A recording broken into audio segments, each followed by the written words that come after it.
Tá para ver. Tudo ok? Beleza? Vamos para frente, então. Muito bem. Agora vamos, então, para a nossa lição de número 10, né? O lar de Isaac, né? Agora começa assim, a gente tem a clara percepção, começa uma nova fase na história, né? Então, vamos acompanhar isso. Quem é Isaac, né? Quem é ele? Deixa eu ver se está ok. Tá ok. Isaac, primeiramente, é o filho da promessa, né? O seu nascimento foi sobrenatural. Como assim? Foi sobrenatural. É lógico que foi natural no sentido de que foi gerado, né, de Abraão e de Sara, mas devido, né, à idade avançada de Abraão e de Sara e da impossibilidade física humana, houve aí uma ação sobrenatural, né? Assim como o nascimento do Senhor Jesus foi totalmente sobrenatural, né? Maria foi a que gerou, mas nós sabemos que ele foi concebido pelo Espírito Santo, né? Então, Isaac também era filho único de pais ricos, né? Você imagine, né, um casal de idosos e bem idosos, né? Porque Abraão e Sara tinham bastante idade já, e ter um único filho, né? É o príncipe da casa mesmo, né? Vai ser muito amado, muito cuidado, tudo é para ele, né? Porque não tem mesmo com quem dividir, mas essa era a vida de Isaac, né?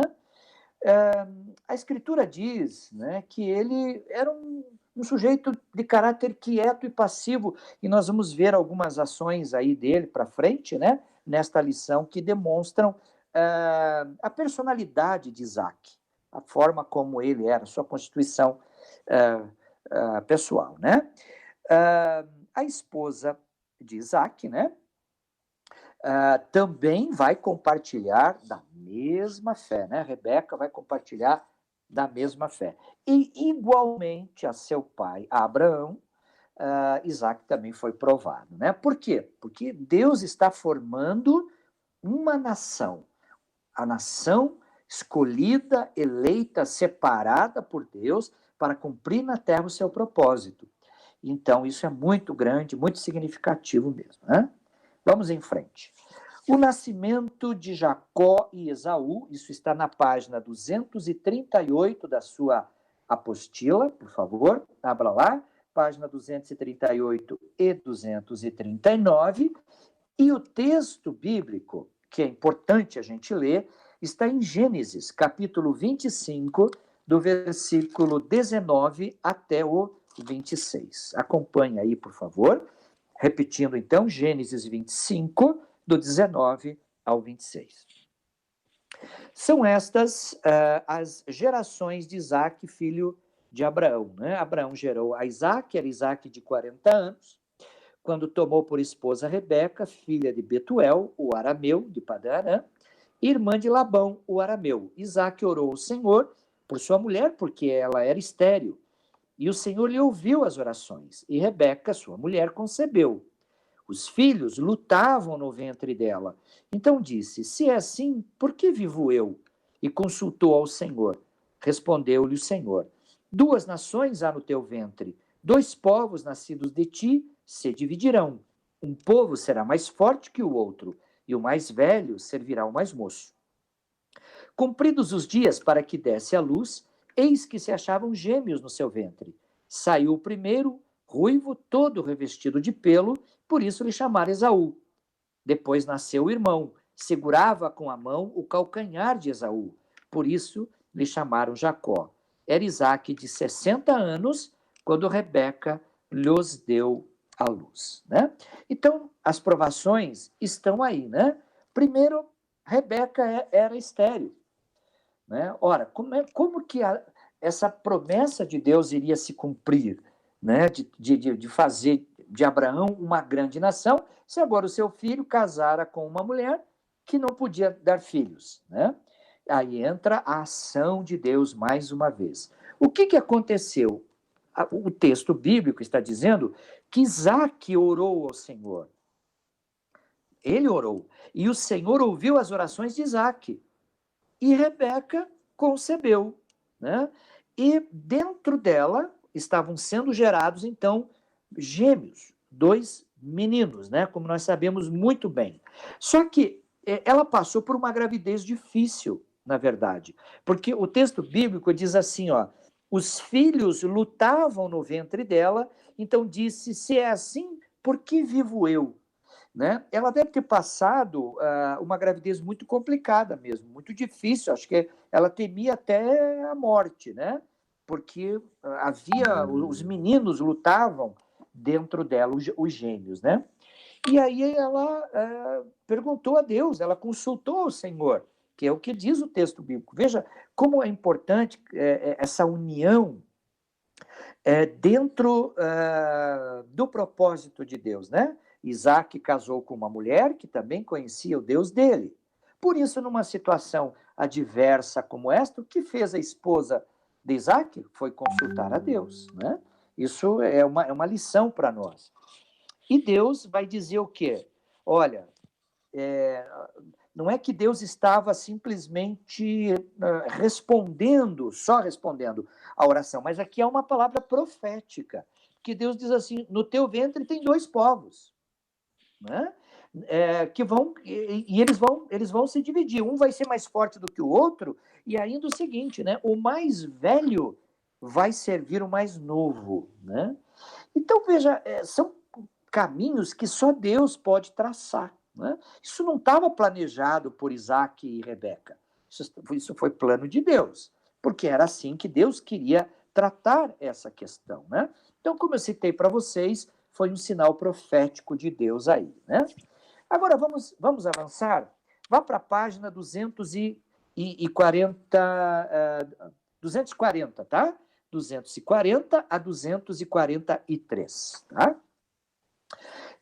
Nós temos, então, estas diferenças muito acentuadas de personalidade e que vai determinar o rumo da história de Esaú e de Jacó. Né? Eles eram muito diferentes. Em Gênesis 25, né? É o capítulo 25, do 24 até o 34, nós temos essa narrativa, eu estou abrindo aqui, tá? Cumprindo os dias para que desse a luz, eis que se achavam gêmeos no seu ventre, saiu o primeiro ruivo, né? Todo revestido de pelo, por isso lhe chamaram Esaú. Depois nasceu o irmão, que segurava com a mão o calcanhar de Esaú, por isso lhe chamaram Jacó, né? Que quer dizer usurpador, né? E Esaú é mais ou menos assim, como significa como se fosse uma bola de pelos, mais ou menos isso, né? Era Isaac, então, de 60 anos, quando Rebeca lhes deu à luz, né? Nós já lemos essa referência. Cresceram os meninos. Esaú saiu perito caçador, homem do campo. Jacó, porém, homem pacato, habitava em tendas, né? Isaac amava a Esaú porque se saboreava da sua caça. Rebeca, porém, amava Jacó. Olha, aí começam os problemas, né? Tinha Jacó feito um cozinhado quando esmorecido, veio do campo Esaú e lhe disse, peço-te que me deixes comer um pouco desse cozinhado vermelho, pois estou esmorecido. Daí chamar-se Edom. Disse Jacó, vende-me primeiro o teu direito de primogenitura. Ele respondeu, estou a ponto de morrer, de que me aproveitará o direito de primogenitura? Então disse Jacó, jura-me primeiro. Ele jurou e vendeu o seu direito de primogenitura a Jacó.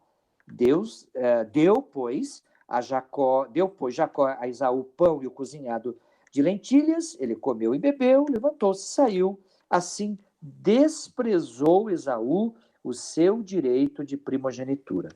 Veja, importantíssima esta expressão que vai nos dizer ou vai nos dar um entendimento, né? Por que essa descendência, esse patriarcado hebreu segue o seu curso por Jacó e não por Esaú, apesar de Esaú, ser o primogênito que nasceu, né, veio à luz, saiu do ventre primeiro que Jacó. Por quê? Esaú desprezou, é o que a Bíblia diz, o seu direito de primogenitura. Ou seja, me parece aqui, pela história, não são tantas informações, mas Esaú não estava muito ligado nas promessas de Deus, na história do seu pai e tal. Por quê? Porque ninguém naquela época faria isto, vender a primogenitura, porque a primogenitura era o direito que o filho mais velho tinha de ser o chefe do clã, o chefe da família e herdar os bens do seu pai. Mas parece que não estava nem aí, como a gente costuma dizer, né? Ele desprezou, isso foi muito sério, né? A ponto de vender algo tão especial, tão significativo, por um prato de comida, né? Realmente, a gente entende aí esse comportamento, né? E Esaú era um sujeito que não ficava muito em casa, pelo que está escrito aí no texto. Ele gostava de viver no mato, na caça, né? E sei lá quantos dias ele ficava caçando, depois voltava para casa, talvez ficasse um pouco em casa, não é? E o que é pior ainda, né? Pior ainda que vai corroborar para nós esse comportamento, esse perfil de Esaú, é que na hora de casar, ele vai escolher duas mulheres etéias, Judite e Basemate. E essas duas mulheres deram muita dor de cabeça para Isaac e para Rebeca. Né? Então, além de vender o seu direito de primogenitura, ele ainda vai contrair matrimônio com mulheres que tinham outros deuses, que não tinham compromisso com Deus, não conheciam o Deus de Abraão. Né? Então, veja, nós vamos entendendo esses processos de Deus aí, é importante que a gente entenda bem, né? Os gêmeos eram completamente opostos nos seus hábitos e tipo de vida. Sim, Esaú gostava de viver caçando fora de casa, por outro lado, Jacó já vivia entre as tendas, né, ficava mais próximo ali do pai, da mãe, dos familiares. Agora, aqui o problema que vai surgir, né, é porque Esaú era caçador e Isaac gostava, né, da comida que era feita a partir da caça de Esaú, então ele preferia Esaú. Porém, Jacó, como era mais de casa, mais ali no meio das tendas, mais perto da mãe, não é? Rebeca acabou tendo mais carinho, mais afeição por Jacó, e isso aí, gente, é complicado, não só na vida deles, mas até hoje é assim, quando ocorre o fato semelhante, né?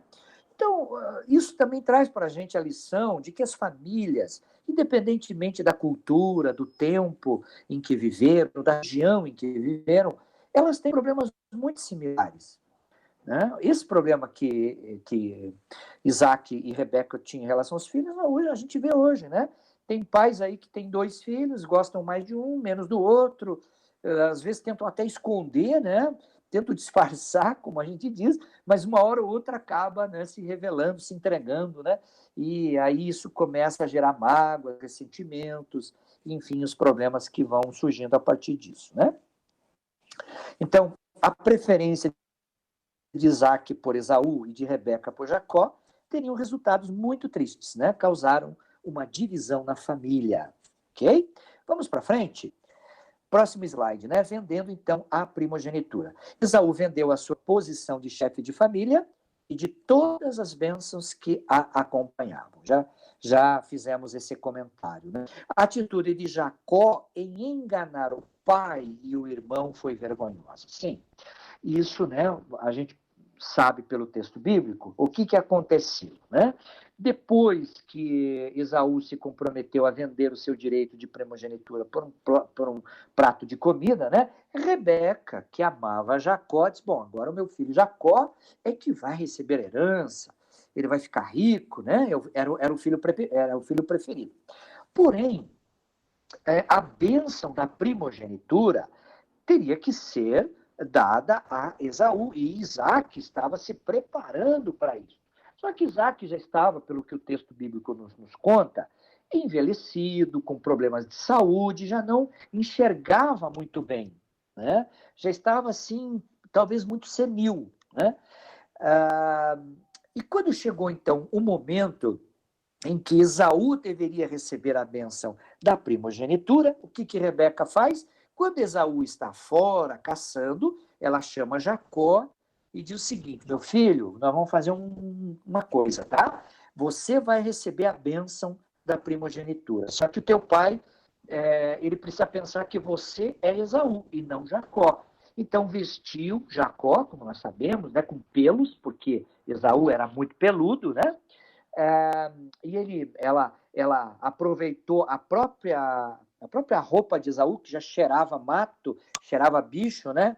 Cheirava caça, digamos assim, para confundir Isaac, e vestiu em Jacó, preparou lá uma comida, né, com uma caça, e mandou então Jacó até a tenda do pai. E aí ele chega e diz: eu sou Esaú, teu filho, né? Vim receber a bênção. Pelo que o texto diz, Isaac ficou meio desconfiado, pediu para Jacó se aproximar um pouco. Ele disse: olha, voz não me parece de Esaú, né? Mas e tal. Aí apalpou, viu que tinha pelos, enfim. O plano de Rebeca de enganar o seu próprio marido para favorecer o filho favorito acabou dando certo. Isaac abençoou Jacó, não é? E quando Esaú volta, então, da caça, e prepara a caça e vai lá para receber a bênção, aí houve aquele choque, né?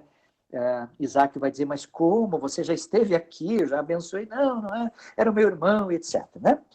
Então, isso faz a gente fazer muitas reflexões, né?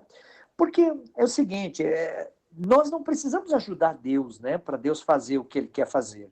Nós temos é que andar na sua presença, né?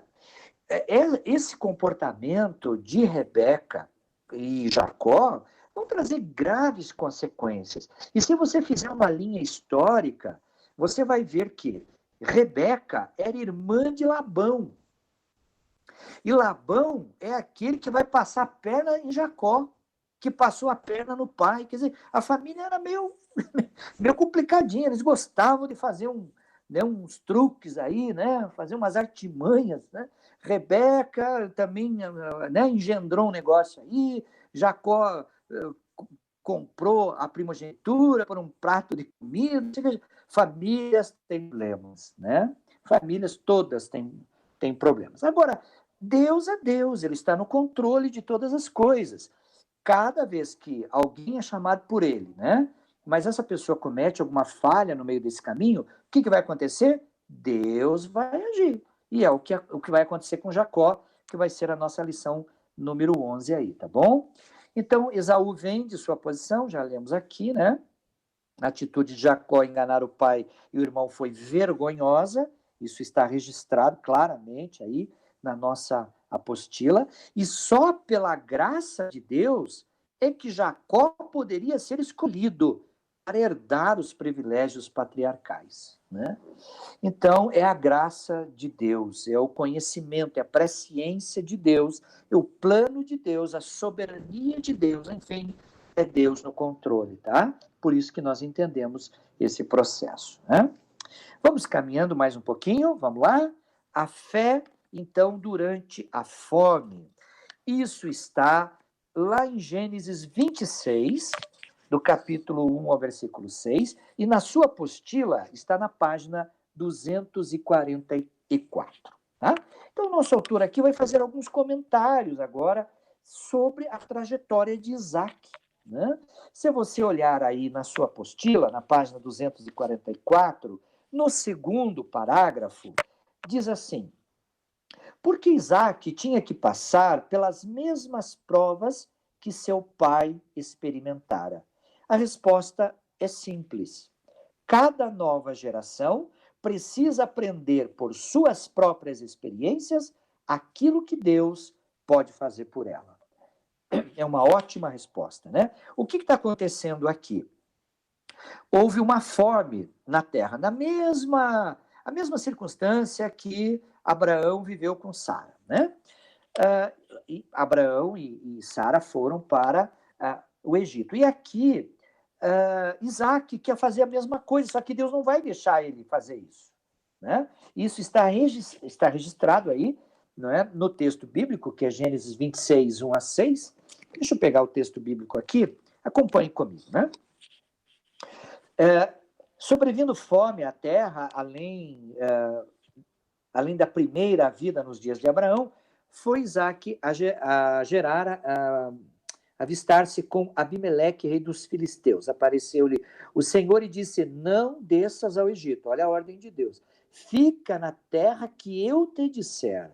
habita nela e serei contigo e te abençoarei, porque a ti e a tua descendência darei todas estas terras e confirmarei o juramento que fiz a Abraão, teu pai.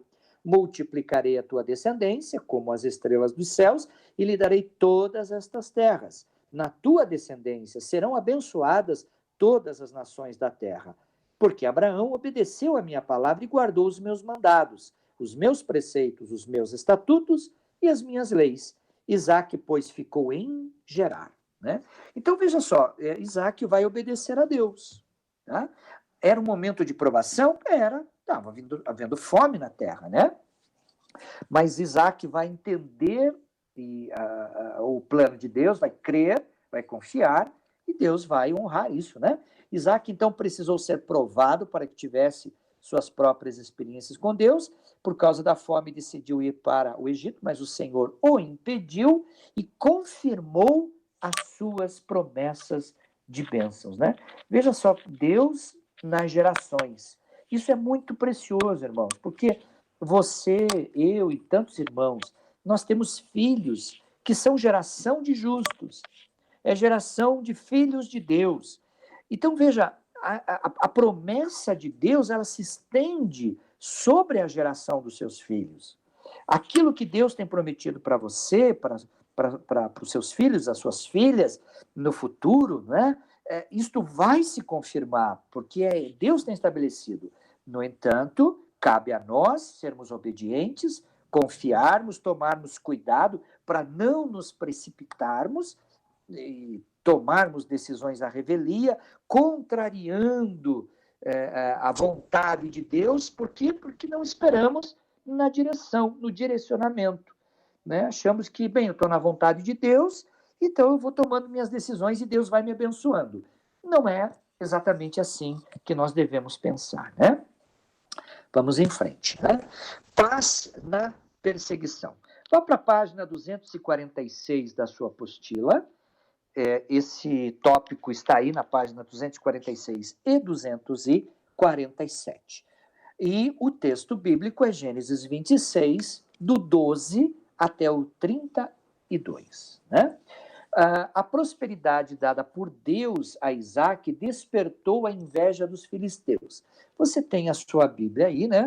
É um trecho meio extenso, não vamos ler tudo isso nesse momento, mas você poderá ler depois, assim, calmamente, né? Se é que já não fez essa leitura, onde nós vamos entendendo esse processo, né?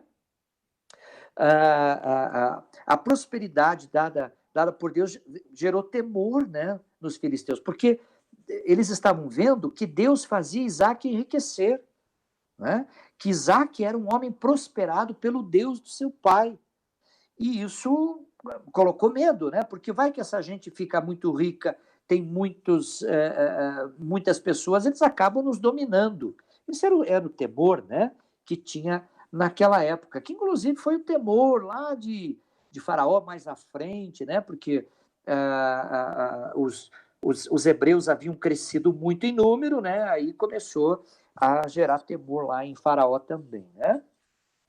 Bom, como seu pai, né, Isaac acreditava que a paz e os bons relacionamentos eram mais importantes que os direitos. Achei isso muito precioso e isso está registrado, vamos acompanhar, eu acho que é importante, deixe-me localizar aqui,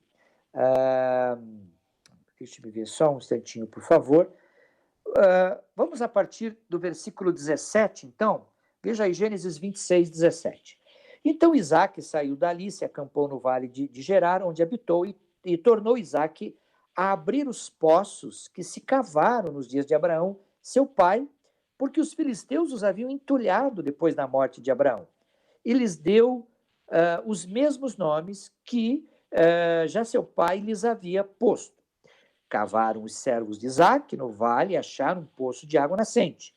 Mas os pastores de Gerar, lembra, os filisteus, né, contenderam com os pastores de Isaac, dizendo: esta água é nossa. Por isso chamou o poço de Eneque, porque contenderam com ele. Então cavaram outro poço, e também por causa desse contenderam. Por isso recebeu o nome de Sitna. Partindo dali, cavou ainda outro poço, E, como por esse não contenderam, chamou-lhe Reobote e disse: porque agora nos deu lugar o Senhor e prosperaremos na terra. Dali subiu, dali subiu para Berseba. Na mesma noite lhe apareceu o Senhor e disse: eu sou o Deus de Abraão, teu pai. Não temas, porque eu sou contigo. Abençoar-te-ei e multiplicarei a tua descendência por amor de Abraão, meu servo. Então, irmãos, o que esse trecho bíblico nos traz à memória? Lembra-se quando os pastores de Ló contenderam com os pastores de Abraão? Né? Ló, sobrinho de Abraão. Então houve ali uma contenda. O que o pai de Isaac fez? Ele era o mais velho, ele era o líder daquela família, mas ele abriu mão do seu direito e disse para o seu sobrinho: escolha, meu sobrinho, qual parte que você quer dessa região? Se você for para a esquerda, eu vou para a direita e vice-versa, né? Então, o que Abraão demonstrou com isso? O que o nosso autor cita aqui, né? Que a paz e os bons relacionamentos são mais importantes do que os meus direitos. Mas por que esse é meu direito? Porque eu tenho a bênção de Deus. É diferente. Não é simplesmente uma concessão, não é simplesmente aceitar tudo de qualquer jeito, de qualquer pessoa, mas é movido por uma convicção. Aqui Isaac passa por uma situação semelhante, porque os pastores de Isaac, né, acabaram sendo alvos aí de uma contenda dos pastores daquela região de Gerar, por causa dos poços de água. O que fez Isaac? Foi para frente. É de vocês? Tá bom, eu vou para frente. E isso aconteceu uma, duas, três vezes, até que o que Deus fala para Isaac, depois que Isaac, né, enfim, chamou aquele poço de Reobote, porque a contenda havia cessado, Deus fala com ele e diz o seguinte: eu sou o Deus de Abraão, teu pai, não temas, porque eu sou contigo, abençoar-te-ei e multiplicarei a tua descendência. Pronto. Não é? Então, é uma ação direta de Deus, né? Isaac aprendeu com seu pai como é que se anda na presença de Deus. Por isso que a bênção se estende de geração a geração. Nossos filhos precisam aprender conosco como é que se anda na presença de Deus, né? Nas palavras de Jesus, está no slide aí: bem-aventurados os mansos, porque eles herdarão a terra, né? Então Isaac era assim, era um homem manso, tranquilo, não é? Ele era um homem rico, porque ele herdou, era filho único, né, dos seus pais muito idosos, herdou tudo, quer dizer, e ele tinha a promessa de Deus sobre a sua vida. Ok? Muito bem, então nós encerramos aí a lição número 10. Ok? Alguém quer fazer algum comentário? Quer fazer alguma pergunta? Vamos lá. Temos alguém aí que quer comentar alguma coisa? Deixa eu me colocar na tela aí. Se não tem, eu vou dar aqueles 5 minutinhos aí de respiro, né? Também vou tomar uma aguinha aí, porque professor fala, né? E fala muito, né? Espero não estar cansando vocês aí. Se eu estiver cansando, falando muito rápido ou não está muito claro, por favor, me ajudem, tá? Me avisem aí, olha, vai mais devagar, ó, você pulou aquilo lá, eu não entendi isso ali, tá bom? Nós estamos numa aula, não é numa pregação, né? Que a gente senta e escuta apenas, tá bom?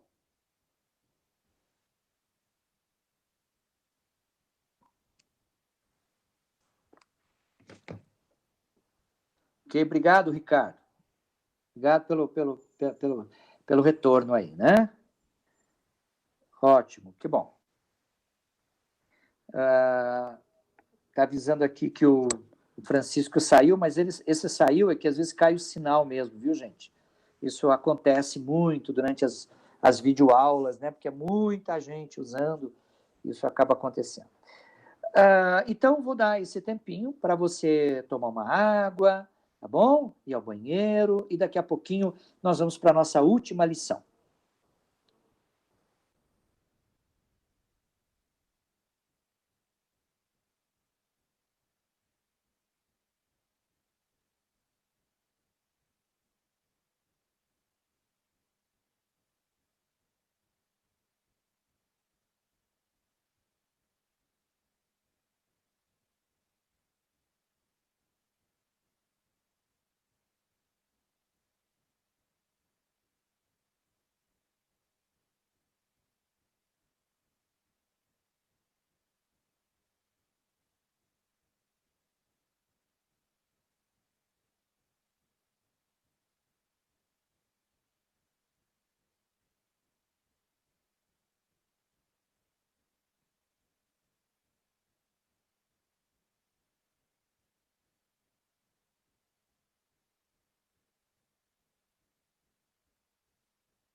Olá, meus irmãos, todos por aí? Que tal nós irmos concluindo, né? Vamos para a nossa lição número 11 e assim a gente já vai concluindo, né? Esse nosso estudo aqui. Deixa eu já deixar na página aqui, você vai acompanhando aí, por favor. Lição número 11, página 260, tem como título O Exílio de Jacó, ok? Então, eu vou ajeitar os slides aqui para que a gente possa dar início. Vamos lá.